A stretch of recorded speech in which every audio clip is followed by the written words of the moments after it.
Bismillahirrahmanirrahim. Assalamualaikum warahmatullahi wabarakatuh. Saya Dini Alfiani dari 6R1B dengan NIM 2021010051. Izin mempresentasikan bab 1 saya yang berjudul Upaya Guru PAI dalam meningkatkan kemampuan menulis Al-Quran pada mata pelajaran PTA melalui metode IMLA di MTS Karangtengah, yaitu bab 1, pendahuluan, latar belakang, masalah. Pendidikan merupakan usaha dasar terencana untuk mewujudkan suasana belajar dan proses pembelajaran. Peserta didik secara aktif mengembangkan potensi dirinya untuk memiliki kekuatan spiritual, keagamaan, pengendalian diri, kepribadian, kecerdasan, akhlak mulia, serta keterampilan yang diperlukan pada dirinya dan masyarakat. Menurut Undang-Undang Nomor 20 Tahun 2003, pendidikan merupakan proses perbaikan, penguatan, dan penyusunan terhadap potensi dan kemampuan manusia. Pendidikan dan ilmu pengetahuan memiliki peran penting dalam kehidupan manusia. Tanpa pendidikan dari ilmu pengetahuan, manusia tidak akan melakukan tugasnya sebagai makhluk Allah yang dia berikan kelebihan dari makhluk lainnya di muka bumi ini. Pembelajaran baca tulis Al-Quran ini diharapkan bisa membantu siswa dalam mempelajari ilmu agama.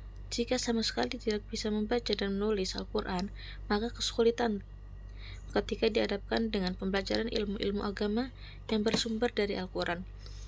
Pendidikan Al-Quran adalah tanggung jawab para penyelenggara pendidikan, baik melalui jalur formal, pendidikan non-formal, dan khususnya pendidikan informal, yaitu pendidikan keluarga dan lingkungan. Mempelajari Al-Quran itu bukan hal yang tersulit. Asal ada kemampuan dan usaha mempelajarinya, pasti akan mampu membaca, menulis, dan memahami Al-Quran secara baik. Allah menjamin kemudahannya bagi umat yang mau mempelajari Al-Quran. Firman Allah dalam Al-Quran, materi yang harus dikuasai oleh siswa antara lain, yang pertama itu ilmu tajwid. Ilmu tajwid adalah pengetahuan yang menjelaskan cara membaca Al-Quran dengan baik dan tertib menurut makhrajnya, panjang pendeknya, berdengung atau tidaknya, irama dan nadanya, serta titik komanya sesuai dengan yang telah diajarkan oleh Rasulullah SAW. Yang kedua itu ada hafalan. Materi hafalan ini meliputi surat-surat pendek, ayat-ayat pilihan, dan doa-doa yang digunakan dalam sehari-hari. Dan materi ini nantinya dapat digunakan dan diamalkan oleh siswa dalam kehidupan sehari-hari. Yang ketiga, menulis Al-Quran. Siswa diperkenankan terlebih dahulu dengan menggunakan huruf-huruf hijaiyah, kemudian siswa diperintahkan untuk menulisnya. Salah satu kesulitan yang dihadapi oleh kebanyakan pelajar di Indonesia dalam membaca, menulis Al-Quran adalah karena Al-Quran ditulis dengan bahasa Arab, serta masih sedikitnya pelajaran Islam yang mampu menguasai bahasa tersebut. Lembaga-lembaga Indonesia lebih memilih untuk mendirikan kursus bahasa Inggris ketimbang dengan bahasa Arab. Mereka beralasan bahasa Inggris adalah bahasa internasional, sehingga bahasa Inggris seolah-olah menjadi bahasa kedua setelah bahasa Indonesia.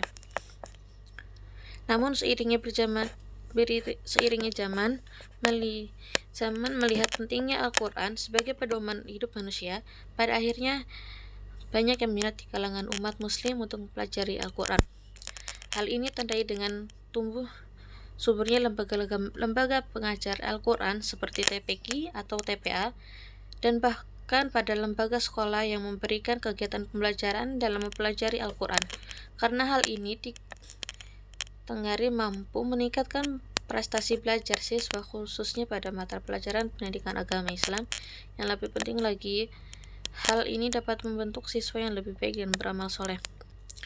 Menurut Zulfahmi Hasani 2013, pembelajaran menulis Al-Quran merupakan salah satu pembelajaran yang memerlukan perhatian khusus oleh guru mata pelajaran agama atau pihak-pihak yang terkait penyusunan kurikulum pembelajaran. Saat ini, pembelajaran menulis lebih baik disajikan dalam bentuk teori dan tidak banyak melakukan praktik menulis. Yang selanjutnya, menurut Tarigan dalam Hasani 2005, Menulis adalah menurunkan atau melukiskan lembaga-lembaga grafik yang menggambarkan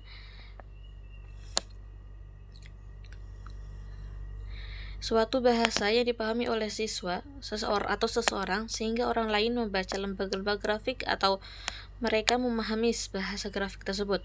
Keterampilan menulis yang diimbangi dengan praktik pelajaran menjadi salah satu faktor yang terampilnya siswa dalam menulis. Siswa pada sekolah menengah atas seharusnya lebih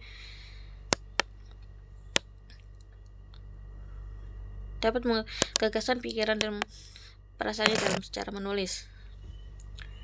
Yang selanjutnya, rumusan masalah.